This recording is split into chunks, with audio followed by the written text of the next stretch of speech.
भगवान नाम जप करते हैं, भगवत आराधना करते हैं, तो आपकी बुद्धि परम पवित्र हो जाती है। जिस असर को आप जितना जोर देंगे स्वीकृति में, वो उतना ही प्रभाव डाल देगा। जिस दिन संसार का असर मिट जाएगा, उस समय तुम्हारे हृदय में ये सब हलचल समाप्त हो जाएगी। दुख सुख मान अपमान लाभ हान द्वंद्व जितने, एक स्मृति, दूसरा स्मृति निरंतर चलाने के लिए नाम जप, तीसरा भगवान की बड़ी कृपा है और मुझे इसी जन्म में भगवत प्राप्ति होगी, और चौथी बात सब में श्री भगवान हैं। अगर परम पद तो पूरा विश्व आपको सपोर्ट करे, एक भी कोई द्वेषी न रह जाए, तब परम पद प्राप्त होता है। अरे आए काहे के लिए हो, क्या करने आए हो, क्या कर रहे हो, अपने से प्रश्न करो। क्या जानने आए हो, क्या पाने आए हो, उन्नति किसे कहते हैं, अवनति किसे कहते हैं, ये परिचय आप अपने अंदर देखो। ये बहुत ध्यान देने योग्य बात है। हम जो अपने स्वरूप को, अपने आराध्य देव को भूल चुके हैं, उसका कारण इस संसार का, माया का असर है। छोटी छोटी वस्तुओं से लेकर बड़े बड़े पद, लोक लोकांतर के वैभव, सिद्धियां, ये सब माया का असर है। इस असर को हम जितना स्वीकार करते चले जाएंगे, उतना हम अपने आराध्य देव जिनके थे, हैं, रहेंगे, उनसे मुझे दूरी महसूस होगी। और यहां तक कि पूरा असर यदि संसार का हमारे ऊपर हो जाए, तो हम ये मानने के लिए भी तैयार नहीं होंगे कि हम प्रभु के हैं, प्रभु हमारे हैं, या प्रभु हैं भी कि नहीं।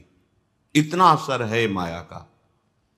जो है ही नहीं, उसका असर इतना है कि जो है उसका विस्मरण करा दिया। साधना, उपासना इसी असर से बेअसर होने की है।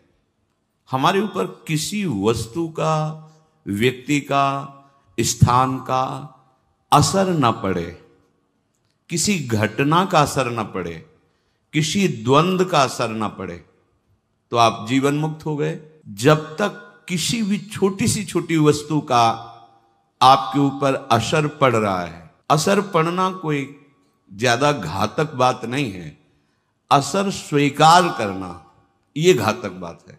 आप समझ रहे हैं? सृष्टि में सब कुछ है, ना उसके बढ़ने से आपको कोई सुख मिल रहा है, न नष्ट होने से सुख मिल रहा है। आपका जहां अपनापन स्वीकृति हुई, उसी का असर आपके ऊपर है।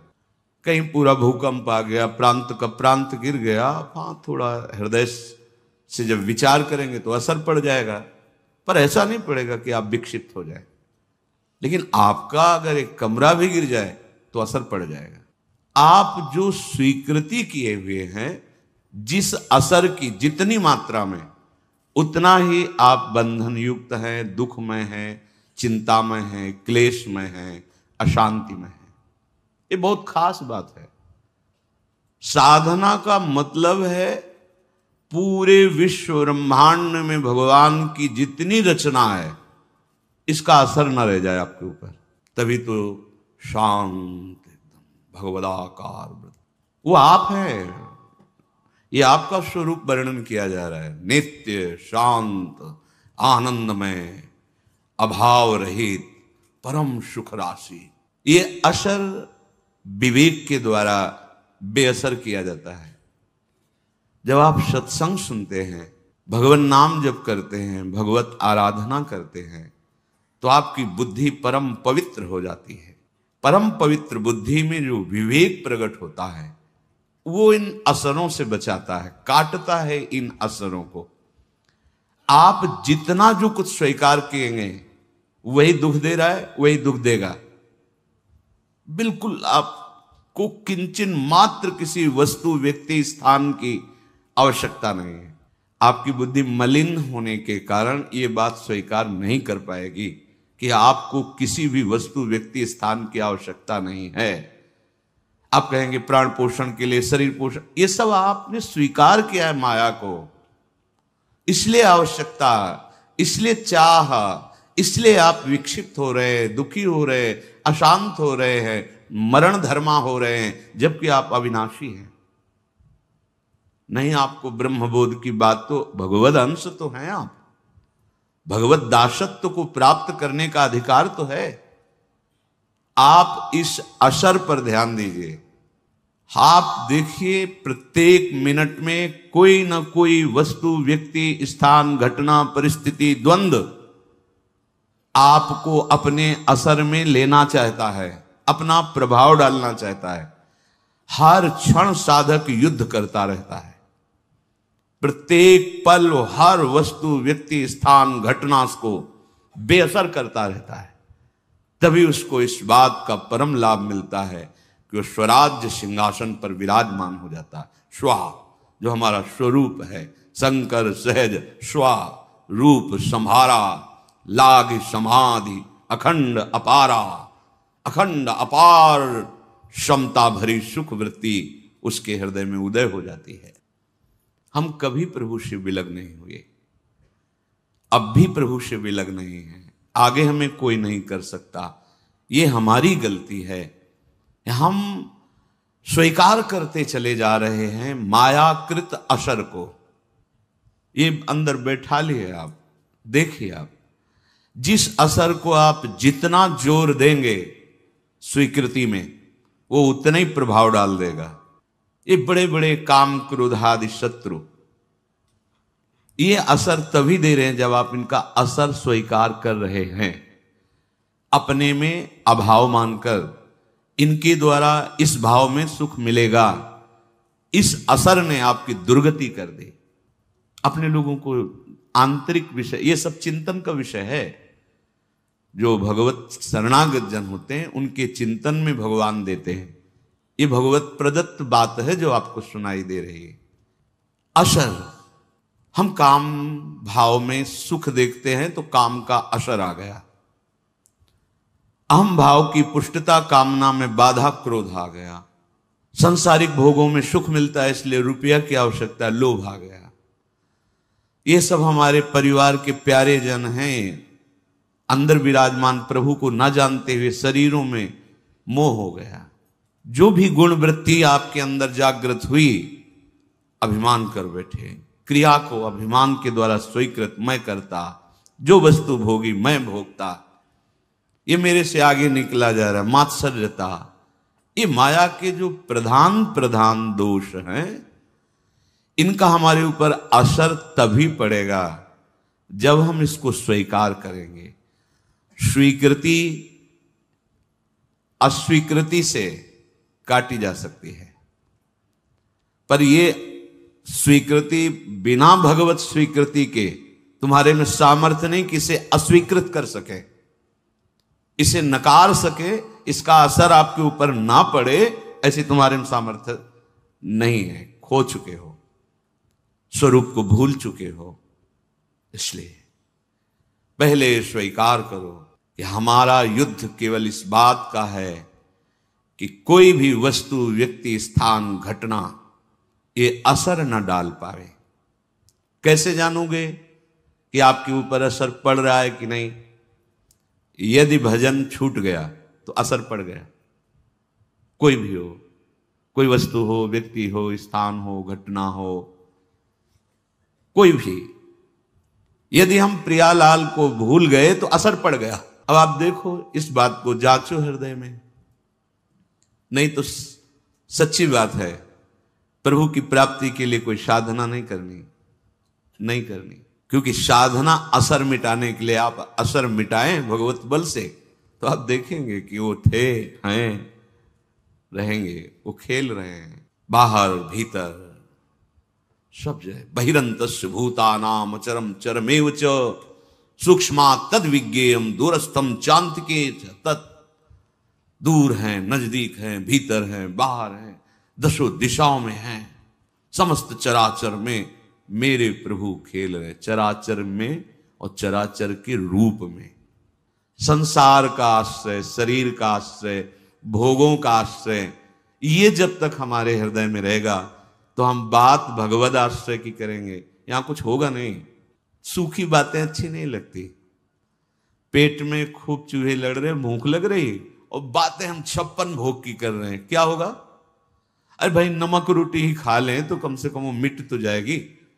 कम से कम साधारण मानव जीवन की रहनी आ जाए, भक्ति, साधारण भक्ति आ जाए, ये तो बहुत ऊंचे सर्वोपरि प्रेम रस की बात है।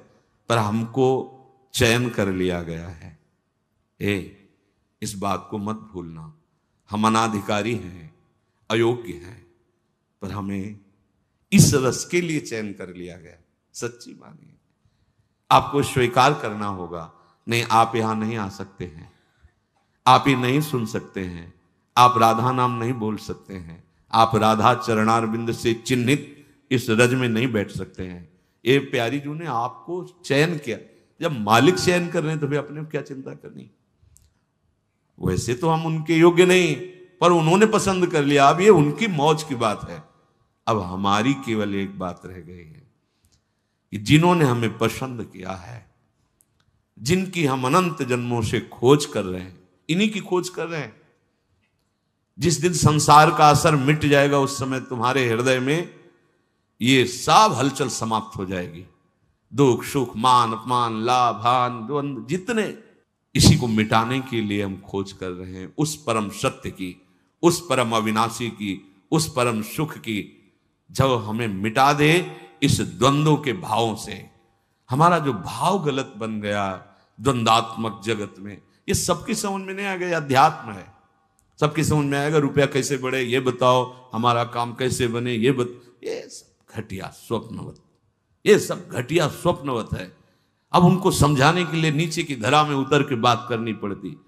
कुछ भी मिल जाए तुम्हें, जब तक प्रभु नहीं मिलेंगे तब तक तुम्हें विश्राम नहीं मिलने वाला। कुछ भी बन जाओ, ब्रह्मा बन जाओ, इंद्र बन जाओ, कुछ भी, भटकना नहीं मिटेगा। प्रभु की बड़ी कृपा है कि भटकना मिटने वाला समय आ गया है हमारा।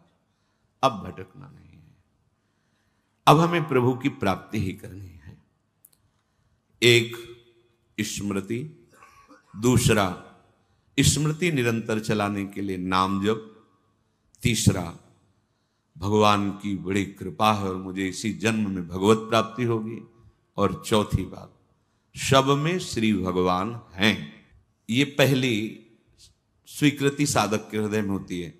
फिर सब स्वयं श्री भगवान ही बने हुए हैं।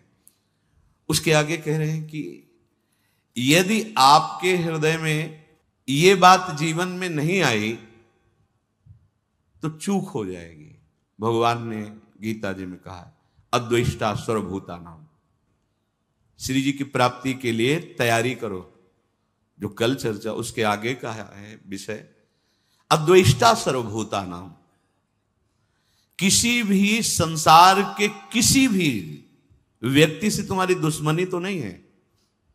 अगर एक से भी होगी तो बिगड़ जाएगी पूरा सिद्धांत हमारा। बहुत सावधानी से सुनो।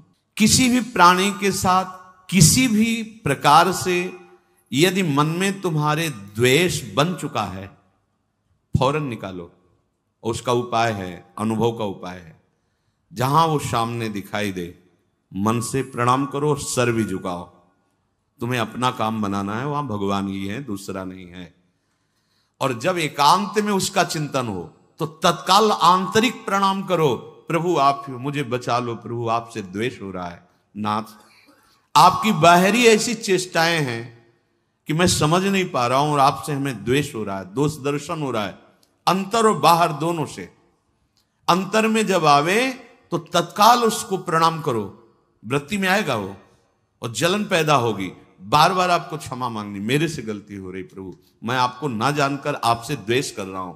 और बाहर जब सामने आवे तो पूज्यपाद शिवड़िया बाबा जी ने कहा जो तुमसे द्वेष करे ना बोले, अपनी तरफ से उससे राधे राधे बोलो। राधे वो जो कर रहा है उसका असर आपके ऊपर नहीं होना चाहिए। आपको इस द्वेष का असर काटना है।